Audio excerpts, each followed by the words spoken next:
মসজিদ মাজার হামলা কেন, তার প্রতিবাদে আজকে সুন্নি জনতা সারা বাংলাদেশের প্রশাসনকে জানিয়ে দিতে চায় যে সারা বাংলাদেশ ওলি আল্লাহর বাংলাদেশ, সারা বাংলাদেশ এই সুন্নি জনতার বাংলাদেশ। এই বাংলাদেশে সকল মানুষ সমান অধিকার নিয়ে বাঁচতে চায়, সমান অধিকার নিয়ে চলতে চায়। এই ইতিমধ্যে আমাদের বর্তমানে দেশ পরিচালনার দায়িত্বে যারা রয়েছেন, উপদেষ্টা সহ যারা, এর মধ্যে আমরা কয়েকটি বিষয় লক্ষ্য করেছি। সারা বাংলাদেশে মসজিদে হামলা হয়েছে, মাজারে হামলা হয়েছে, খানকাতে হামলা হয়েছে, সাধারণ মানুষকে জবাই করা হয়েছে। তার প্রতিবাদে আজকে মদিনার কাফেলা বাংলাদেশ, কুমিল্লা জেলা কমিটি, কুমিল্লা মহানগর কমিটি, কুমিল্লা ছাত্র ফ্রন্ট কমিটি সকলে ঐক্যবদ্ধভাবে বাংলাদেশ সরকারকে জানিয়ে দিতে চাই, আপনি বর্তমান আপনার প্রশাসনকে আপনি দিক নির্দেশনা দেন, একটি মাজারের জন্য আজকের পর থেকে হামলা না হয়, ভাঙচুর না হয়, জ্বালা পোড়ায় না হয়। যদি কোনো মাজার সেই শরীয়ত বিরোধী কোনো কাজ করে থাকে, কোরআন বিরোধী কোনো কাজ করে থাকে, হাদিস বিরোধী কোনো কাজ করে থাকে, তাহলে ওই মাজারের যারা দায়িত্ব আছে তাদেরকে প্রশাসনিকভাবে তাদেরকে অ্যারেস্ট করা হোক এবং প্রশাসনিকভাবে তাদেরকে সেই কার্যক্রম হাতে নেওয়া হোক। কিন্তু তাওহীদি জনতা নামে আমরা দেখছি বিভিন্ন ফেসবুকে, বিভিন্ন পত্রিকাতে একদল লোক তাওহীদি জনতা নামে আজ বাংলাদেশের বিভিন্ন মাজারে হামলা করছে, কবর থেকে মানুষ উঠিয়ে জ্বালিয়ে দিচ্ছে। সেটা জাহিলিয়াতের যুগকে হার মানিয়েছে। তাই আমরা রাস্তায় নেমেছি। আর এই ধরনের কর্মকাণ্ড বাংলাদেশের কোন অঞ্চলে, ৬৮,০০০ কোন গ্রামে আমরা আর দেখতে চাই না। কি বলেন চাই? আমরা চাই এই দেশ যেন সুন্দরভাবে পরিচালিত হয়।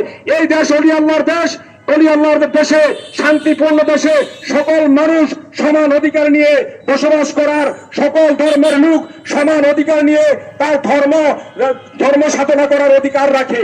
তাই আমরা এই দেশের মধ্যে সকল ধর্মের লোকদেরকে সমান অধিকার ভাবে তাদের সাধনা করার, তাদের উপাসনা করার, তাদের ইবাদত করার নিশ্চিত করার জন্য সরকার যেন সেই পদক্ষেপ নেয়।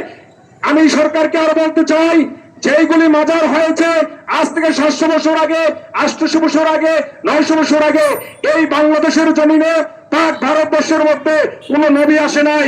এই দেশের মধ্যে ইসলাম নিয়ে এসেছেন আল্লাহর ওলিরা। আর এই সরকার, গত সরকার পতনের পর থেকে কেন জানি না ওলি আল্লাহদের প্রতি বিদ্বেষী মনোভাব নিয়ে এক মহল, কুচক্রী মহল কাজ করে যাচ্ছে।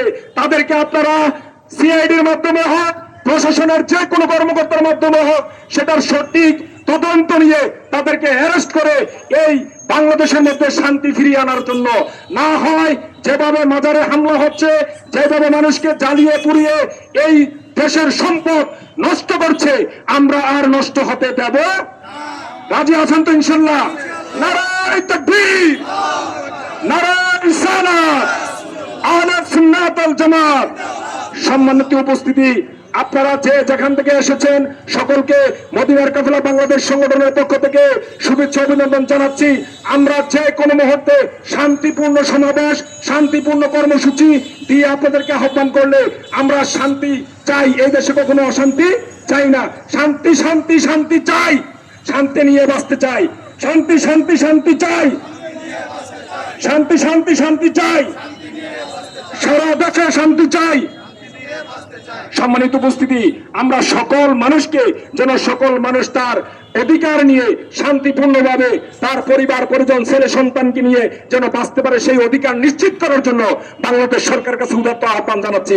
আমি আমার সন্তানকে স্কুলে পাঠাইতে আমরা এখন বর্তমানে ভয় পাচ্ছি, মাদ্রাসা পাঠাইতে ভয় পাচ্ছি, বাজারে যাইতে ভয় পাচ্ছি, আমরা যে কোনো জায়গায় বাইরেতে ভয় পাচ্ছি। দেখা গেছে যে উদাহ করে নিয়ে যাচ্ছে, জবাই করে দিচ্ছে, আমাদের উপরে হামলা হচ্ছে। আমরা সকলকে উদাত্ত আহ্বান, সর্বশেষ আমাদের আহলে সুন্নাত ওয়াল জামাত সহ বাংলাদেশে অসংখ্য সুন্নি জনতার রাজনৈতিক সংগঠন রয়েছে, অরাজনৈতিক সংগঠন রয়েছে। সকলে মিলে মিশে আমরা সুন্দর করে এই দেশকে সাজাতে চাই। আপনাদের প্রয়োজনে আমাদেরকে যে কোনো সময় শান্তিপূর্ণ কার্যক্রমে আমরা একমত পোষণ করছি। আজকের এই মানববন্ধন আপনাদের সকলকে উদারত আহ্বান জানিয়ে এখানে সমাপ্ত ঘোষণা করছি এবং মিলাদ কিয়াম হবে। মিলাদ কিয়ামের পরে আপনারা সকলে যাবেন, মুনাজাত হবে। আমি আমার বক্তব্য সকলকে ধন্যবাদ জানিয়ে শেষ করছি। আসসালামু আলাইকুম ওয়া রাহমাতুল্লাহ।